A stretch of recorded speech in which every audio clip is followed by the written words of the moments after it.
Hello বন্ধুরা, আজকের যে ওয়ার্ক ফ্রম হোম জব আপডেটটি এসেছে সেটি এসেছে টেকমাইন্ডের পক্ষ থেকে, যেখানে ভ্যাকান্সি বেরিয়েছে 500টি। এখানে যে পোস্টে ভ্যাকান্সিটি বেরিয়েছে সেটি হলো customer support associate voice process.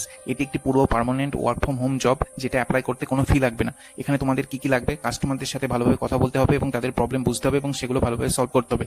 কাস্টমারদের ইন্টারাকশন ডকুমেন্টেশন করতে হবে, আপ টু ডেট থাকতে হবে এবং সময়ের সঠিক ব্যবহার করতে হবে। কাস্টমারদের ফিডব্যাক ভালোভাবে হ্যান্ডেল করতে হবে। তোমাদের কোয়ালিফিকেশন কি লাগবে: 12 পাস বা ডিপ্লোমা থাকলে অ্যাপ্লাই করতে পারবে, তবে গ্র্যাজুয়েশন থাকলে প্রেফারেন্স দেওয়া হবে। স্পোকেন ইংলিশের ওপর স্ট্রং কমান্ড থাকতে হবে। তোমাদের কি কি কি সিস্টেম থাকতে হবে: ল্যাপটপ বা কম্পিউটার যার উইন্ডোজ 10 বা অ্যাবভ হতে হবে, প্রসেসর ইন্টেল i5 বা তার বেশি থাকতে হবে, র্যাম 8 GB এবং ভালো স্পিডের ব্রডব্যান্ড কানেকশন থাকতে হবে।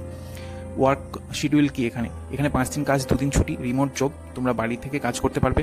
এখানকার সিলেকশন প্রসেস কি: এখানে ইন্টারভিউয়ের মাধ্যমে সিলেকশন হবে। তোমরা এই জবের অ্যাপ্লাই লিঙ্ক এই ইউটিউব চ্যানেলের পোস্ট সেকশনে পেয়ে যাবে। এই ধরনের আরও ভিডিও পেতে কেরিয়ার টেলস ইউটিউব চ্যানেলটিকে সাবস্ক্রাইব করো।